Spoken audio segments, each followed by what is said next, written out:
y queda bien difícil allí ese lugar, bien escondido. Sí, los GPS se pierden, 2 GPS perdidos al mismo tiempo. Digo, bueno, imagínese usted. Entonces, pero nada, hermano, ahí estamos. Gracias por su apoyo. Lo importante es, digamos, la oración en este momento. Y yo creo que la iglesia está orando, los hermanos, todos ustedes están orando. Y esperamos, hermanos, que en todo sea el nombre del Señor glorificado.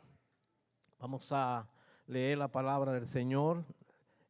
Voy a tratar el tema peticiones de oración de Pablo por la iglesia de Éfeso. Realmente lo que Pablo está haciendo es una oración por la iglesia, pero esa oración tiene enorme, tremendo contenido.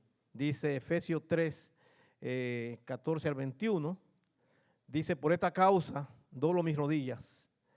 Ahí está Pablo de rodillas ante el Padre de nuestro Señor Jesucristo, de quien toma nombre toda familia en los cielos y en la tierra, para que os dé conforme a la riqueza de su gloria, el ser fortalecidos con poder en el hombre interior por su espíritu, para que habite Cristo por la fe en vuestros corazones, a fin de que arraigados y cimentados en amor, seáis plenamente capaces de comprender con todos los santos cuál sea la anchura, la longitud, la profundidad y la altura, y de conocer el amor de Cristo que excede a todo conocimiento, para que seáis llenos de toda la plenitud de Dios. Y aquel que es poderoso para hacer todas las cosas mucho más abundantemente de lo que pedimos o entendemos, según el poder que actúa en nosotros, a Él sea la gloria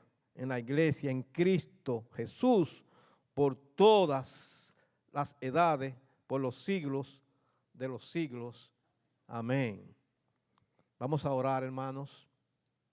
Amante Padre, al abrir tu palabra y al contemplar, Señor, estas profundas peticiones y enseñanza de Pablo a la iglesia, Señor, es una oración con enorme contenido espiritual. Gracias te damos por la oportunidad de sentarnos al pie de tu palabra y escucharla reverentemente. Gracias, Señor, en el nombre de Jesús. Amén y amén. De manera que peticiones de Pablo por la iglesia. Oró por 3 cosas básicamente, encontramos allí en el pasaje que hemos leído. Pablo oró por fortaleza espiritual en el hombre interior. Y en segundo lugar oró para que los hermanos de Éfeso tuvieran una comprensión del amor de Cristo, profundo del amor de Cristo. Y en tercer lugar, Pablo oró para que los hermanos de Éfeso fueran llenos de toda la plenitud de Dios. Y en estos 3 puntos o encabezados, hermanos, estaremos desarrollando este tema. Y entro en la introducción inmediatamente. Pablo pide a Dios por los hermanos de Éfeso, por bendiciones espirituales que los capacitarían para cumplir con fidelidad los propósitos eternos de Dios para sus vidas. Pablo nos da profunda enseñanza acerca de la oración. Hemos aprendido a orar, hermano, escuchando a otras personas orar, pero pocas veces nos hemos detenido, concentrado en las oraciones de la Biblia que encontramos en la Biblia. Se cree, hermanos, que esta oración de Pablo es la oración más sublime que puede haber después de las oraciones de Cristo, naturalmente, que es la oración más sublime, que es la oración, hermano, más edificativa, porque tiene profundo contenido espiritual para la vida, para que aprendamos a vivir la vida para la gloria de Dios. Las oraciones de la Biblia deben ser entonces nuestra guía y modelo para orar a Dios. Algunos definen la oración de la manera siguiente. ¿Qué es la oración? Es una conversación continua con Dios que busca alimentar los deseos humanos, que busca alinear los deseos humanos con la voluntad divina. Y también se define la oración de la siguiente manera: la oración es la comunicación directa del alma con Dios, mediante la cual el creyente expresa emociones, peticiones y gratitud en comunión continua e íntima con el Señor. Esas son definiciones acerca de la oración. En primer lugar, hermano, entremos a nuestro primer punto. Pablo oró por fortaleza espiritual por los hermanos de Éfeso, la iglesia de Éfeso. Efesios 3, 14 y 15 son los versos que vamos a estar planteando bajo esta verdad o encabezado. Por esta causa doblo mis rodillas ante el Padre de nuestro Señor Jesucristo, de quien toma nombre toda familia en los cielos y en la tierra, para que os dé conforme a la riqueza de su gloria el ser fortalecido con poder en el hombre interior por su espíritu. Por esta causa es la razón que él está orando. Y hay otra versión que dice por esta razón. ¿Cuál causa? ¿Cuál razón? Ya nosotros hemos venido hablando acerca de la causa o la razón bastante en estas exposiciones, porque aparece esa misma expresión en varios versos ahí en el libro de Efesios. Bueno, está hablando la causa, la razón, es todo lo que Dios ha venido haciendo, que hemos estado mirando hasta aquí en los sermones que se han estado exponiendo. Por ejemplo, la Escritura nos dice que fuimos bendecidos con toda bendición espiritual en Cristo. También nos dice que fuimos redimidos por Cristo, que somos herederos, que somos escogidos en amor, predestinados, sellados por el Espíritu Santo. Somos la familia de Dios por esas razones. Antes estábamos muertos, ahora somos vivificados en Cristo. Por nuestra nueva identidad de hijos, familia, ahora somos la familia del Señor. De manera que por todo eso, por esa causa o por esa razón, el apóstol dobla sus rodillas a Dios. Me arrodillo delante del Padre, dice la nueva versión internacional. Expresa sumisión y reverencia. Ver a una persona de rodillas puede significar mucho. Quizá en algún momento puede significar poco, pero en algún momento puede significar mucho.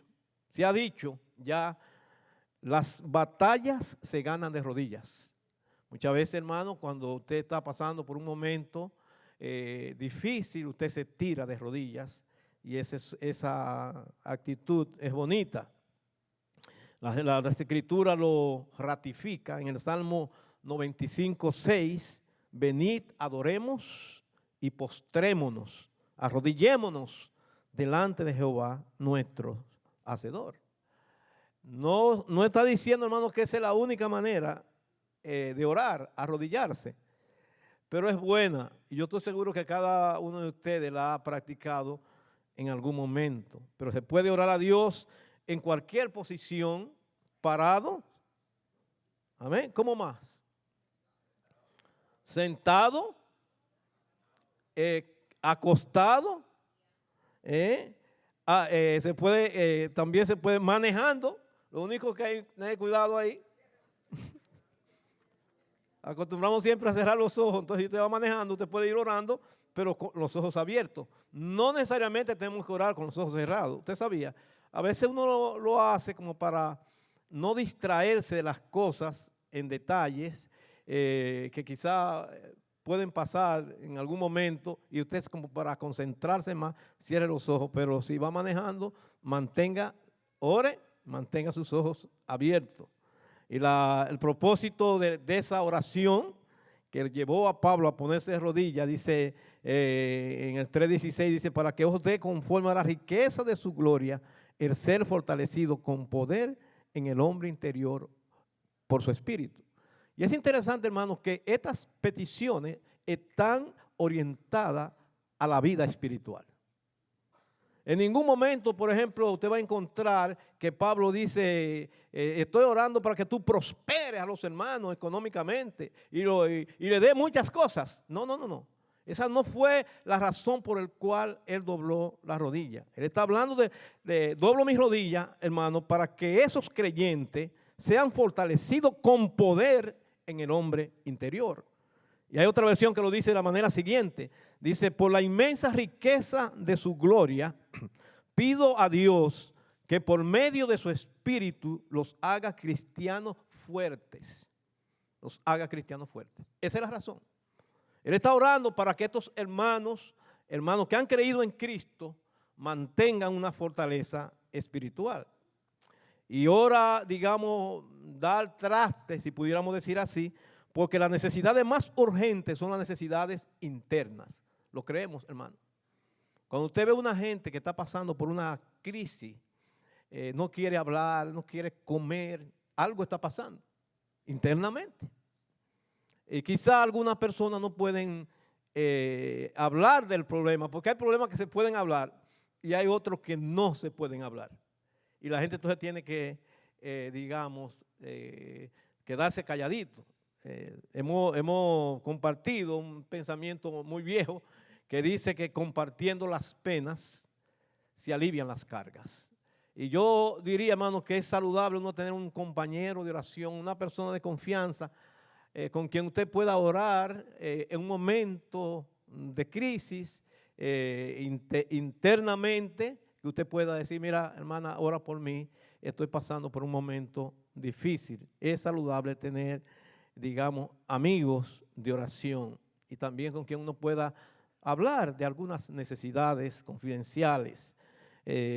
La idea general de esta petición de Pablo, dobla sus rodillas, es una petición que se orienta a que el cristiano sea fortalecido en el interior poderosamente para llevar a cabo los propósitos de Dios en la tierra. Ese es el enfoque, para que los cristianos podamos cumplir con lo que Dios quiere para nuestra vida aquí en la tierra. De hecho, en el libro de los Hechos, capítulo 1, versículo 8, nos dice, leo la Nueva Traducción Viviente, pero recibirán poder cuando el Espíritu Santo descienda sobre ustedes y serán mis testigos y hablarán a la gente acerca de mí en todas partes, en Jerusalén, dice, por toda Judea, en Samaria y hasta lo último de la tierra.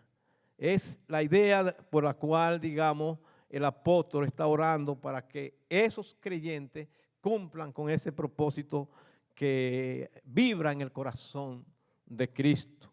El Espíritu Santo le daría la fuerza necesaria para ser sus testigos en el mundo y para que nos mantengamos firmes en la lucha espiritual. Vivimos diariamente una lucha espiritual. ¿Cuánto lo creen? Diariamente, hermano, una lucha interior, una lucha espiritual. Coalición por el Evangelio lo explica, dice, ese poder por el cual Pablo está orando, que sean fortalecidos con poder en el hombre interior, ese poder no es para dominio político, sino para transformación espiritual y valentía.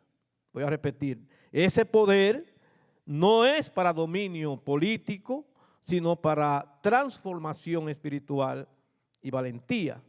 Otra persona también comentó, ese poder no es para ostentación, sino la capacidad divina otorgada por el Espíritu Santo para transformar el corazón del creyente, dar testimonio de Cristo y vivir una vida que honre a Dios. Voy a repetir este párrafo, sé que lo hice un poco rápido. Ese poder no es para ostentación, sino la capacidad divina otorgada por el Espíritu Santo para transformar el corazón del creyente, dar testimonio de Cristo y vivir una vida que honre a Dios. Y sí lo necesitamos. ¿Cuánto lo creen?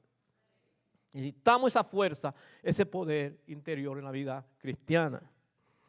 Paul Washer dijo lo siguiente: no hay hombres fuertes ni mujeres fuertes. Los hombres somos débiles. Los creyentes somos débiles. Hermanos, esa es la realidad. Y necesitamos, hermanos, ser sostenidos por el poder y el amor de Dios en nuestras vidas. Necesitamos que otros oren por nosotros. Yo le agradezco, hermano, las oraciones. El doctor Stanford Orth, que fue un maestro allá en el seminario, escribió una tesis sobre el libro de Efesios, y él dice lo siguiente: ese poder en el interior del creyente, por el cual Pablo dobla su rodilla y ora, proporciona los recursos que el creyente, para que el creyente sea fortalecido, para que crezca hacia la meta de ser como Cristo. Los discípulos darían testimonio de Cristo resucitado, con quien habían convivido 40 días después de su resurrección. Tenían toda la información, la enseñanza de Cristo, la comunión con Cristo. Habían caminado con Él por años, pero necesitaban el poder del Espíritu para cumplir las expectativas de Cristo. El poder es el poder del Espíritu Santo morando en ellos, que nada lo detiene. Las autoridades judías trataron de detenerlo y no pudieron. Dice en el libro de los Hechos 4, 18 al 20, y llamándoles, les intimaron. Hay otra palabra que se usa, intimar, le ordenaron. Le ordenaron que en ninguna manera hablasen ni enseñasen en el nombre de Jesús. Cualquier otro nombre, pero no en el nombre de Jesús. Mas Pedro y Juan respondieron diciéndoles: juzgad si es justo delante de Dios obedecer a vosotros antes que a Dios. Porque no podemos dejar de decir lo que hemos visto y oído. No podemos dejar, hermano, usted sabe lo que es caminar con Cristo 40 días después de su resurrección. No podemos dejar. De esto tenemos que hablar. Bueno, hubo una persona, nos cayó un librito que estuvimos nosotros considerándolo, una ocasión aquí en la iglesia, de una persona, no sé si era coreano, que le dijeron que no podía predicar el evangelio, que si predicaba el evangelio lo iban a meter en la cárcel. Bueno, pues lo agarraron, siguió predicando el evangelio y lo metieron en la cárcel. En la cárcel siguió predicando. Le dijeron: si sigues predicando en la cárcel te vamos a cortar la lengua. Y le cortaron la lengua. Ahora, ¿qué no podían ellos hacer con ese hombre? Hermano, que orara, porque se puede orar sin lengua. Se puede orar sin lengua, ¿verdad? Calladito ahí, ¿verdad? Porque no tenía lengua, pero podía, eso no lo podían impedir, que él orara por todos los que estaban allí. Dice aquí: para que habite Cristo. Este término es como un poquito a veces difícil de comprenderlo, porque se entiende, hermanos, que los creyentes tenemos a Cristo, para que habite Cristo por la fe en vuestros corazones, en el 3:17. El verbo habitar significa darle a Cristo el lugar que le pertenece. O sea, no solamente que habite, sino que Él tenga el control, el señorío.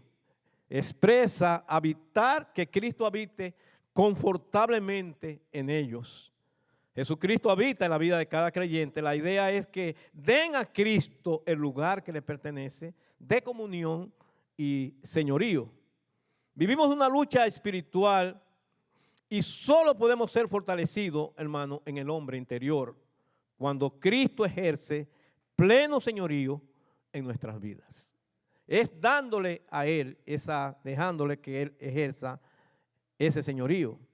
Y creo que el pastor Isaías varias veces ya aquí ha sostenido y ha dicho que si Cristo no es nuestro Señor, tampoco es nuestro, ¿qué? Salvador. Pues ustedes están despiertos. Gracias. En segundo lugar, hermano, Pablo oró para que los hermanos en Éfeso tuvieran una profunda comprensión del amor de Cristo. Pero es que el amor de Cristo es demasiado grande. Pero precisamente esos son los retos que la Biblia nos lanza. Aunque es grande y quizá incomprensible en alguna ocasión, hermano, es el amor de Cristo. Para que habite Cristo por la fe en vuestros corazones, a fin de que arraigados y cimentados, estas dos palabras serán fundamentales en lo que voy a estar exponiendo en este punto. Arraigados y cimentados en amor, seáis plenamente capaces de comprender con todos los santos cuál sea la anchura, la longitud y la altura, y de conocer el amor de Cristo que excede a todo conocimiento. Está hablando, hermano, de algo grande, el amor de Cristo que ha sido derramado en nuestros corazones. Que comprendan, hermano, la grandeza de su amor. Esto es algo muy importante. En otras palabras, que puedan asir, tomarlo, hermano, con seriedad y diligencia. Pablo quiso que comprendieran más y más del amor de Cristo, para que se mantuvieran fieles a Dios, sirviéndole con fervor. Aprendamos de su amor para practicarlo en la comunidad de la iglesia, que es un fuerte fundamento.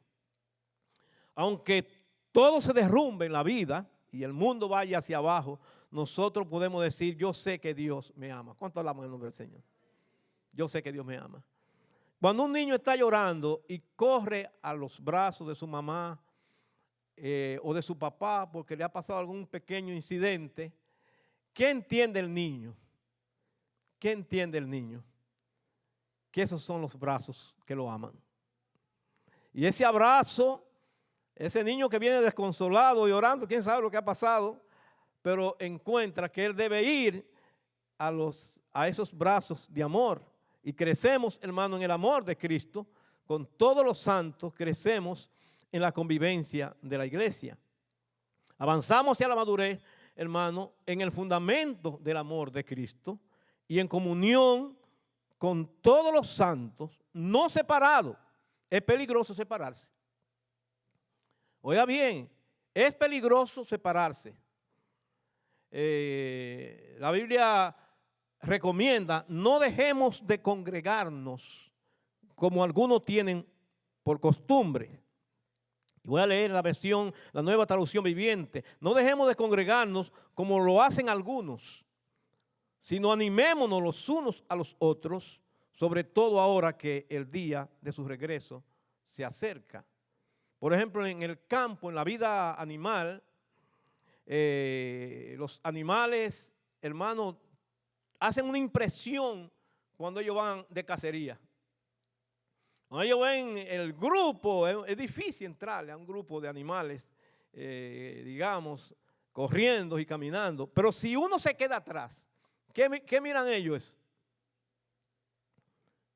El blanco, hermano, de los depredadores es eso. Entonces, en la vida del campo, los animales que se separan de la manada regularmente son blancos de los depredadores. Blanco más fácil de los depredadores. Porque va solo, lo pueden rodear, lo pueden bloquear, lo pueden tumbar y se lo pueden comer. Por eso Hebreos 10:25, hermanos, tiene sentido. No dejemos de congregarnos como lo hacen algunos, sino animémonos los unos a los otros, sobre todo ahora que el día de su regreso se acerca. Y es que nosotros crecemos en el amor de Cristo, es en la comunión con los hermanos. Óigalo bien, es en la comunión con la iglesia, en la reunión de los hermanos. Dice esta versión de Efesios 3:17, entonces Cristo habitará en el corazón de ustedes a medida que confíen en Él.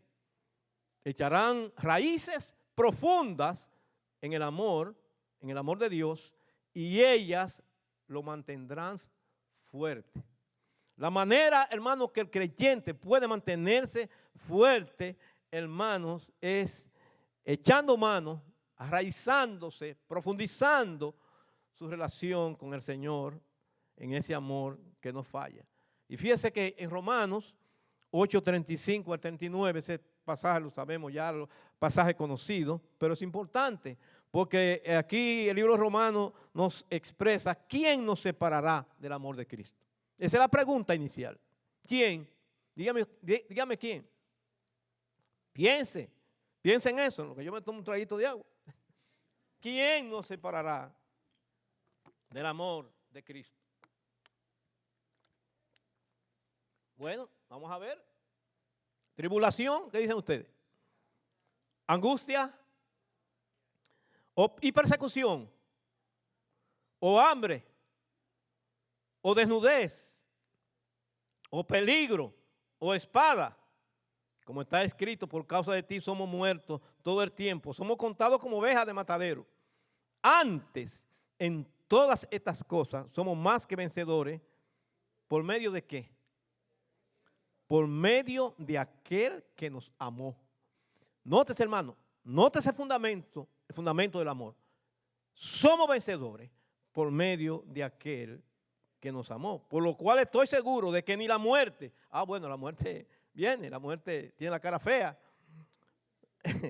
Algunos lo ven feo, la cara de la muerte. Estoy seguro de que ni la muerte, ni la vida, ni ángeles, ni principados, ni potestades, ni lo presente, ni lo porvenir, ni lo alto, ni lo profundo, ni ninguna otra cosa creada nos podrá separar del amor de Dios que es en Cristo Jesús, Señor nuestro. Nada no podrá, ninguna cosa creada. Entonces, ¿qué es lo que existe? Después de Dios solamente existe la creación. Entonces, ninguna cosa creada nos podrá separar del amor de Cristo. Se trata entonces, hermano, de echar raíces profundas y tener fundamentos firmes. Cuando conocemos el amor de Dios en todas sus dimensiones, largo y ancho y profundo, tenemos un buen fundamento. Mire, hermano, es importante el fundamento. Hay muchos grupos religiosos, quizá algunos llamados evangélicos, cristianos, iglesias por ahí que aparecen, grupos, hermanos, que hacen énfasis en la emoción. Hermanos, eso arena es. Que hacen énfasis en sueños, arena es. En prosperidad. Hay iglesias que usted va a un servicio y todo el tiempo hablan de prosperidad material. Arena es. Arena es. Y por eso, hermano, es importante que nosotros tengamos fundamentos, raíces. ¿Para qué? Para que podamos seguir adelante, para que podamos, hermano, mantenernos en la gracia, firmes en la gracia de Dios. Para que podamos seguir, hermano, y que nada nos estorbe. Porque no se puede fundamentar una vida, hermano, en cosas que Dios me habló, que Dios me dijo. No, hermano, eso no es así. Es fundamento, es la palabra de Cristo, es el amor de Cristo. John Stott, amigo que ya conocemos, este siervo de Dios, lo explica así: ancho para que podamos, para abrazar a toda la humanidad. Ese es el amor de Cristo. ¿Cuánto la ama el Señor? Largo, según explica él, para prolongarse hasta la eternidad. Profundo, así es el amor de Cristo, para alcanzar al pecador más degradado, dice este autor. Alto, ¿para qué? Para exaltarlo hasta el cielo. Habla de su infinitud, que el amor es infinito, su amor es infinito. Su amor no tiene fin, hermano, y se logra cuando Cristo es supremo en nuestras vidas. Y lo importante, hermano, es que esta verdad en este punto es ilustrada en la Biblia con un árbol y un edificio. Cuando usted ve un árbol alto, el más alto que usted pueda pensar que ha visto, de ese mismo tamaño son las raíces, o más grandes todavía. O sea, lo que usted ve para arriba, así también está para abajo, sostenido por las raíces. Y yo creo que es la mejor ilustración de la vida cristiana. Tenemos que tener raíces profundas. Pero también lo ilustra con un edificio, arraigados y cimentados, ya que está hablando de un edificio. Este edificio, antes de construir los 2 pisos, digamos, hacia arriba, nos mandaron a hacer por obligación un estudio del fundamento. Y en este lado, ahí hicieron un hoyo profundo para ver hasta dónde llegaba la base y el fundamento de este edificio, para asegurarse, hermano, que ese edificio se iba a apoyar en un fundamento, que no iba a haber problema en el futuro. Entonces vino la compañía y certificó: se pueden construir 2 pisos, quizás hasta 3 hacia arriba. Y en esa información del estudio de fundamento fue que se edificaron, digamos, la parte de arriba. Antes de edificar, había que hacer un estudio del fundamento. Y yo diría, hermanos, que esa es la clave. La clave de la vida cristiana son las raíces, si se ilustra como un árbol, que lo ilustra aquí.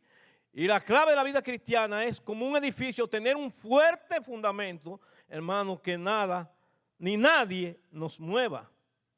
Y yo creo que la mejor ilustración con la construcción de un edificio, con el crecimiento de un árbol, el cristiano tiene como fundamento. ¿Dónde está ese fundamento? El estudio del fundamento, Cristo. Amén. El amor de Cristo. Amén. Ningún cristiano puede sobrevivir si no vive arraigado y cimentado en el amor de Cristo. Por eso, hermano, nótese en Jeremías capítulo 3, 31, versículo 3, las Escrituras nos dice: Jehová se manifestó a mí hace ya mucho tiempo, dice el profeta, diciendo: con amor eterno te he amado, por tanto te prolongué mi misericordia. Con amor eterno te he amado. Ahora, ¿qué era lo que estaba pasando con este profeta? Hermano, se le ha llamado el profeta llorón. Yo no estoy de acuerdo con eso, pero él lloraba mucho. Pero estaba desconsolado. Predicaban y no le hacían caso. Le hacían maldad, lo metían preso. Y estaba llorando. Y llorando. Fue difícil la vida del profeta Jeremías, hermano, en el tiempo que le tocó vivir. ¿Y sabe cómo Dios lo consoló? Pero yo te amo. Ese fue el consuelo. Porque ¿qué otro consuelo se le puede dar al ser humano que no sea amor? Dígame usted. Jehová dice, se manifestó a mí hace ya mucho tiempo diciendo: con amor eterno te he amado, por tanto te prolongué mi misericordia. O sea, consuélate con eso, profeta, que yo te he amado con amor eterno. O sea, eso no va a fallar nunca. ¿Cuánto alaban el nombre del Señor? Esa fue la mejor manera de consolar a un siervo de Dios que estaba triste, llorando y desconsolado. Pero recuérdate que yo te he amado. Tú disfruta de mi amor, aunque no te quiera la gente. Yo te amo. Yo te amo. De manera que esa es, hermano, la manera como Dios nos consuela. Los hijos que tienen más problemas en esta sociedad son los hijos que han sido criados en hogares disfuncionales, por supuesto. Ya nosotros sabemos eso. Pero también, hermano, en hogares donde no se le ha dado amor. Si usted va a una prisión, se han hecho ya encuestas, hermano, pero a jóvenes que están presos como delincuentes, pagando alguna pena en la cárcel. Si usted estudia y habla con esa persona profundamente, en encuestas que se han hecho, se han dado cuenta, hermano, que no han sido criados con amor. En una ocasión salió, preguntaron a uno, le preguntaron: ¿por qué tú hiciste eso y ahora estás preso? Y entonces dijo: porque mi papá nunca me dijo que no. ¿Qué pasaba ahí? ¿Sabe qué sucede, hermano? El amor no es sentimentalismo. El padre que ama, dice la Biblia, ¿qué? Disciplina, castiga. Exactamente, el amor no es, como dicen los mexicanos, apapachar a la gente. Amor es que si tiene que decirle algo que va a ser peligro, decírselo. Porque si en esa encuesta donde hicieron a ese delincuente, dijo: yo esperaba que mi papá me dijera que no. Me dijo que está bien, no hay problema. Porque, hermano, el amor no es apapachar a la persona. El amor es tomar las medidas. El padre que ama, dice la Biblia, disciplina. Y está hablando de Dios. El padre que ama, ¿qué? Disciplina. Hermano, tiene que vivir corrigiendo. El que ama a su hijo desde temprano lo corrige, dice en el libro de Proverbios. El que ama a su hijo desde temprano, ¿qué quiere decir temprano? ¿En la mañana? No. Hermano, cuando el niño comienza a vivir, cuando comienza su vida, cuando todavía hay tiempo de corrección, los padres, nosotros recordamos, hermano, que se pasaba un poquito la corrección.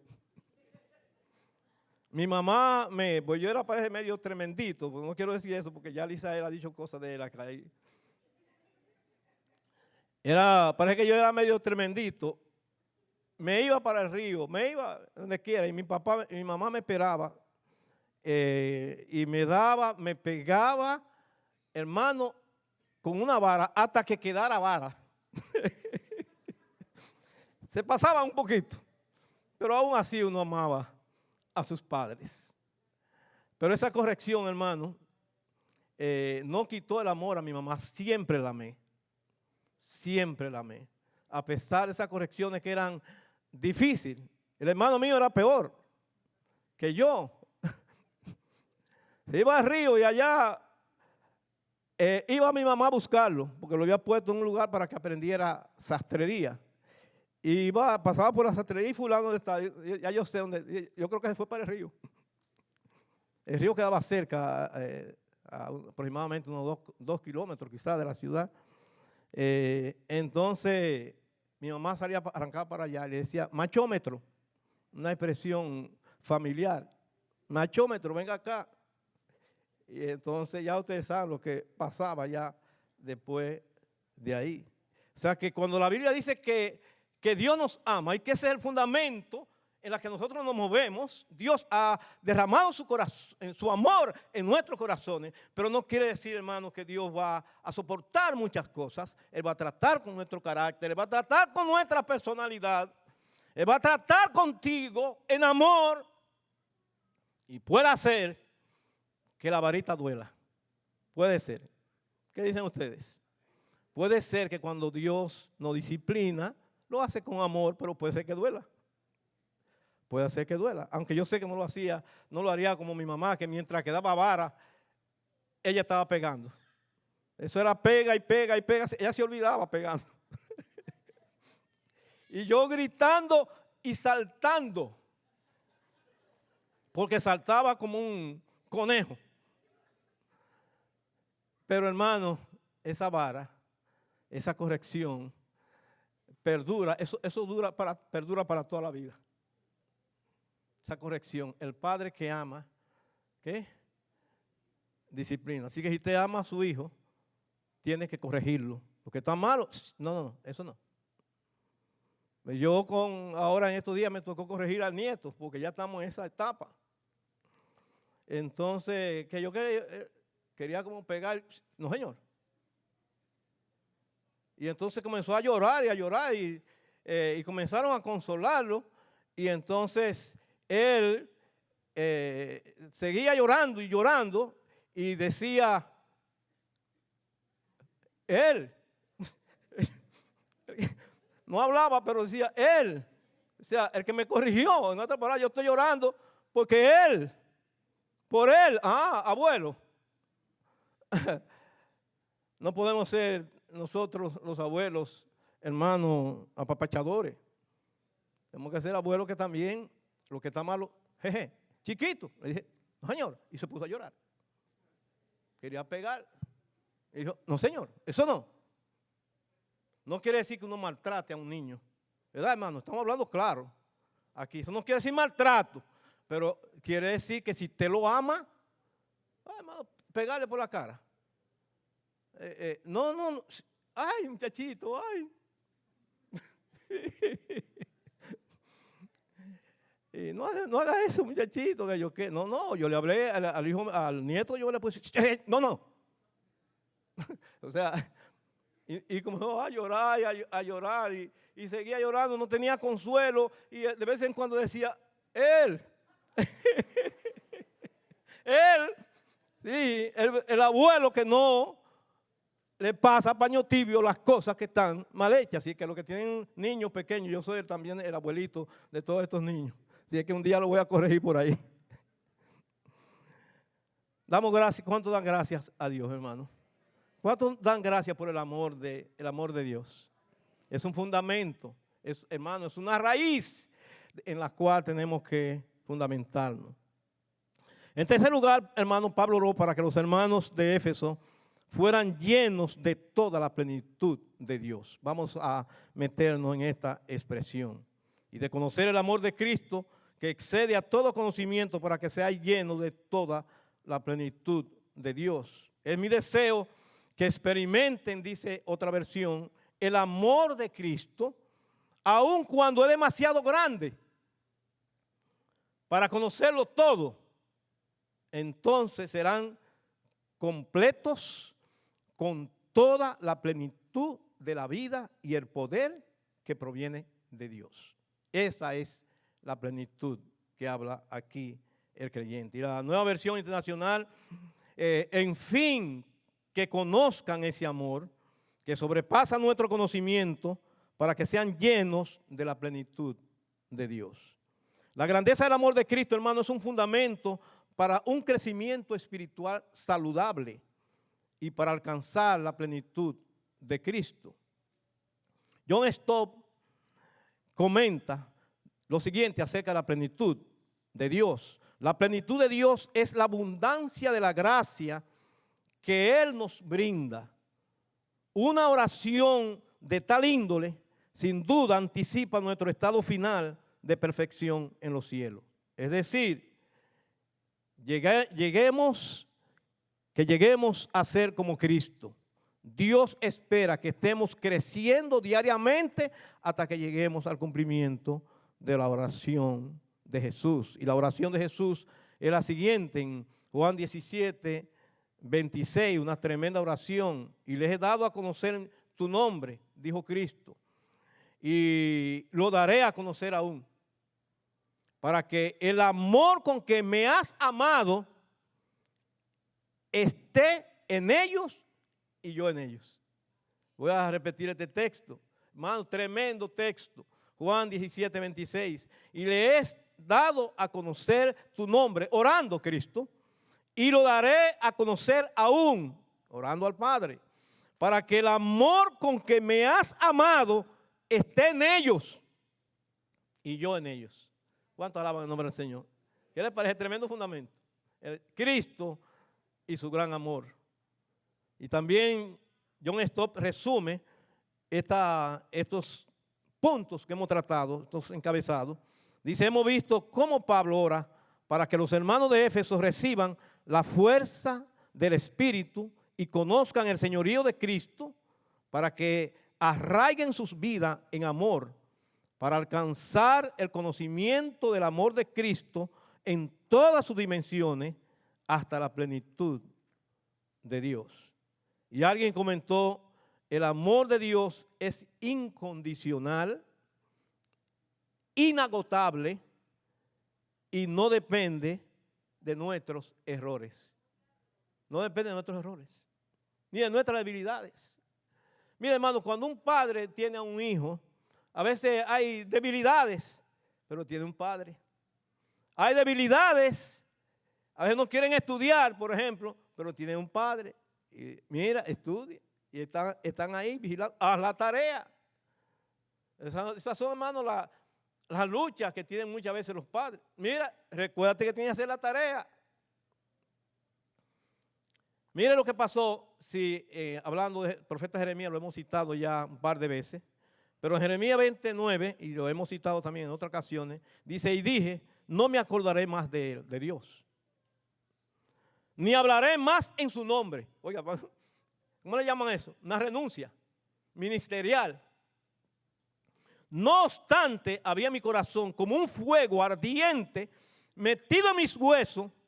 Traté de sufrirlo y no pude. Él está presentando su renuncia ministerial delante de Dios. Y dije como profeta, no me acordaré más de él. Hermano, ¿usted es triste? Ni hablaré más en su nombre, porque era un profeta que hablaba en el nombre de Jehová. ¿Qué pasó? No obstante, había en mi corazón como un fuego ardiente metido en mis huesos. Traté de sufrirlo y no pude. Le dijo, Señor, me rindo. Vuelvo de nuevo a la carga otra vez. Vuelvo al ministerio. MacArthur dice, ser lleno de Dios, o sea, la plenitud de Dios, equivale a vaciarse del yo. No consiste en tener mucho de Dios y un poco del ego, sino todo lo que Dios, sino todo de Dios y nada del ego. El ego lloraría, gritaría. El doctor Emilio Núñez, quien fue mi rector también en el seminario, describe la plenitud del Espíritu Santo de la manera siguiente. Lo mismo es la plenitud de Dios, del cual está orando el apóstol para que los hermanos sean llenos de la plenitud de Dios. Dice, consiste en estar bajo el dominio del Espíritu. La plenitud del Espíritu no significa obtener más del Espíritu, sino el permitir que el Espíritu tenga más de nosotros. Repito, la plenitud del Espíritu consiste en estar bajo el dominio del Espíritu. La plenitud del Espíritu no significa obtener más del Espíritu, sino el permitir que el Espíritu Santo tenga más de nosotros. Sujel Michelin, nuestro pastor amigo también, dice lo siguiente: llenos de la plenitud de Dios, quiere decir controlados por el carácter de Dios. Eso es ser lleno. Y luego el apóstol termina finalmente con una doxología en Efesios 3:20 al 21, dice, y aquel que es poderoso para hacer todas las cosas mucho más abundantemente de lo que pedimos o entendemos, según el poder que actúa en nosotros, a él sea la gloria en la iglesia, en Cristo Jesús, por todas las edades, por los siglos de los siglos. Entonces termina con una alabanza. Doxología, como tenemos nosotros siempre al final, es una alabanza, a veces lo hacemos, una alabanza final, en la que se exalta, hermano, nuevamente la gloria de Dios.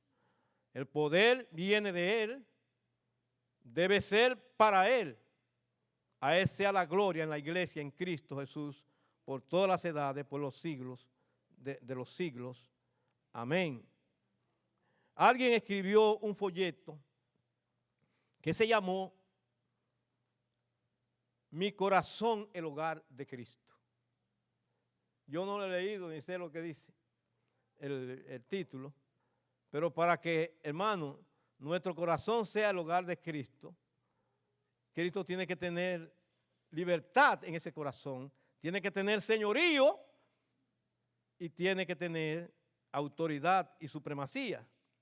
Tiene esa persona que haber venido a Cristo en arrepentimiento y fe para ser en ese corazón el hogar de Cristo. Concluimos, hermanos, con algunas aplicaciones finales. Hemos visto 3 extraordinarias peticiones de Pablo por los hermanos en Éfeso. La primera es, Pablo oró por fortaleza espiritual. ¿Lo necesitamos, hermanos? Claro que sí. Pablo oró por una comprensión profunda del amor de Cristo. Lo necesitamos porque es un fundamento, es estar arraizado y fundamentado en ese amor. Pablo oró para que los hermanos de Éfeso fueran llenos de la plenitud de Dios, donde Cristo tenga el pleno señorío. Entonces, ¿qué aprendemos, hermanos, finalmente? En primer lugar, un verdadero creyente se ilustra con la solidez de un árbol y con el excelente fundamento de un edificio, que le da la fuerza y seguridad permanente. Un creyente arraigado y cimentado en el amor de Cristo tiene a Cristo como Señor y también el fundamento de su palabra, porque así lo expresa la Biblia. En Mateo 7:24 dice, cualquiera pues que me oye estas palabras y las hace, les compararé a un hombre prudente que edificó su casa ¿sobre qué? Sobre la roca. Descendió lluvia, vinieron ríos y ¿qué? Y soplaron vientos. ¿Y qué pasó? Y golpearon contra aquella casa y no cayó porque estaba fundada ¿sobre qué? Sobre la roca. Había un buen fundamento. Y Cristo está hablando de Él y su palabra. Allí. El amor debe manifestarse en la iglesia, hermano, a pesar de las diferencias habían culturales en aquellos tiempos, judíos y gentiles, y otras diferencias culturales que existen hoy. Esto solo, hermano, se logra teniendo como fundamento el amor de Cristo. Es un proyecto que Dios lo llevará a cabo. Dice la Biblia, Dios empezó el buen trabajo en ustedes y estoy seguro de que lo irá perfeccionando hasta el día que Jesucristo vuelva. El plan de Dios es perfecto. ¿Cuántos lo creen? Su plan se va logrando en una renovación progresiva a lo largo de toda la vida cristiana. Es un proceso, dijo un pastor, un proceso de remodelación. Hay muchos detalles que hay que remodelar en nuestras vidas. Y esa remodelación dura toda la vida. Dice en 2 Corintios 3:18, por tanto, nosotros todos, mirando a cara descubierta, como un espejo, la gloria del Señor, somos transformados de gloria en gloria en la misma imagen, como por el Espíritu del Señor. El doctor Stanford Orr comentó, al practicar el amor dentro del cuerpo de Cristo, los creyentes dan testimonio del poder, la redención y la victoria de Dios. ¿Cuántos dicen amén? Seamos nosotros impulsados a orar por las profundas necesidades espirituales de los hermanos en Cristo y por el testimonio de la iglesia para que Dios sea glorificado. Esto suena como una doxología.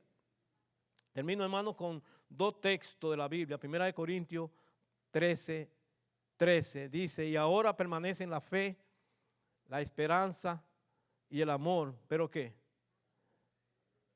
Pero el mayor de ellos es el amor.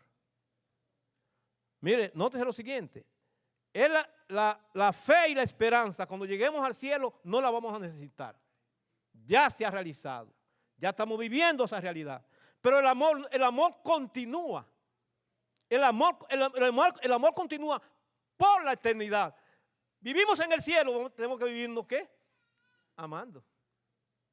Tenemos que vivirnos amándonos los unos a los otros. Y ahora permanecen la fe, la esperanza, oiga bien, la fe y la esperanza. Dice, y el amor, estos tres, hermano, tres importantes, estos tres. Pero ¿cuál es el mayor? El mayor de ellos es el amor. Por eso es que el amor aparece como un fundamento, hermano, clave para que los creyentes podamos mantenernos, digamos, fieles al Señor. Un escriba medio propasado vino y le dijo a Jesús, y uno de ellos, intérprete de la ley, se entiende que era un intérprete de la ley, preguntó por tentarle diciendo, maestro, ¿cuál es el gran mandamiento en la ley? Como que Cristo no iba a pasar esa preguntita, ¿verdad, hermano? Claro que Cristo sabía.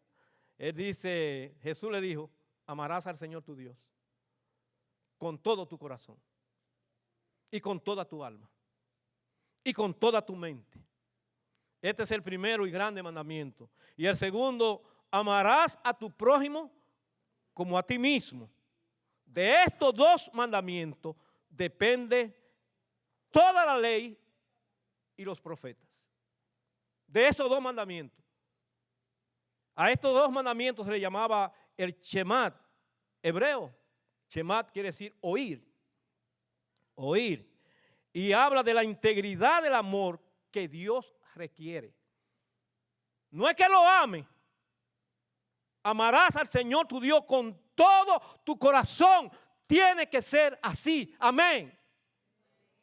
Hermano, el que no ama a Dios con todo su corazón, a la larga deja de asistir a la iglesia. A la larga se aparta. Imagínense en estos tiempos, hermano, donde muchas actividades de la iglesia coinciden con actividades deportivas. Y la gente tiene que decidir. Amarás al Señor tu Dios con todo tu corazón. Eso es lo que Dios quiere. Y con toda tu alma. Y con toda tu mente. Este es el primero y grande mandamiento. ¿Cuál es el gran mandamiento? Cristo se lo podía explicar. Y el segundo, amarás a tu prójimo como a ti mismo. De estos dos mandamientos depende toda la ley y los profetas. En otras palabras, el Antiguo Testamento. Quizá podía excluirse allí los salmos y los proverbios. Pero todo lo que existe hasta aquí se resume el Antiguo Testamento, que era la escritura que había cuando Cristo vino. Todo se resume, amarás al Señor tu Dios. Ese es el fundamento. Cuando uno ama al Señor, hermano, con todo su corazón y con toda su alma y con toda su mente. Y Marcos añade una cualidad más. Añade y con todas sus fuerzas. Y con todas sus fuerzas. Damos gracias al Señor por estas verdades. Dice la Biblia, hermano, mire lo importante que este fundamento es. Hermano, escuche.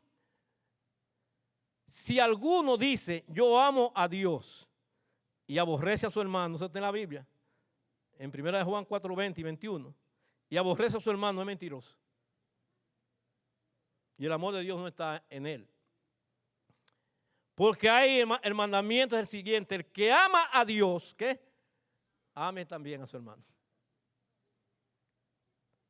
¿De qué está hablando entonces, hermano?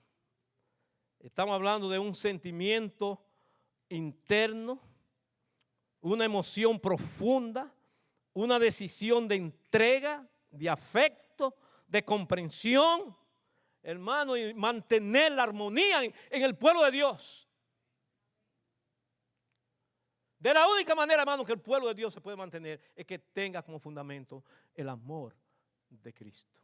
Es un fundamento, es una raíz, es un cimiento, es un fundamento.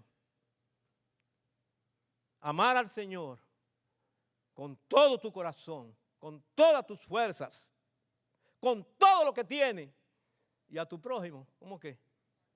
Como a ti mismo. ¿Sabes que uno se ama bien? Uno se ama bien. Una persona de mi pueblo decía, si nadie me ama, yo mismo me amo. Vamos a dar las gracias a Dios. Amigo que está aquí presente, Dios te ama. Dios quiere hacer cosas grandes en tu vida. Ábrele tu corazón a Cristo. Ven a Él en arrepentimiento y fe. Y dale gracias por su gran amor. Porque Él dio su vida por nosotros en la cruz para salvarnos. Y ese amor debe ser recibido, hermano, con gratitud en nuestros corazones. Vamos a orar. Amante Padre, gracias te damos por tu palabra. Gracias te damos por esta oración de Pablo por la iglesia, pero que tiene un tremendo contenido. Porque habla de realmente lo que necesitamos para seguir adelante. Ser fortalecido en el hombre interior. Tener una comprensión grande del amor de Cristo y su señorío en nuestras vidas. Y vivir totalmente dedicado y consagrado a ti, Señor, viviendo para tu gloria aquí en la tierra. Gracias, Señor, por tu gran amor. Porque de tal manera amó Dios al mundo que ha dado su Hijo unigénito para que todo aquel que en Él cree no se pierda, mas tenga vida eterna.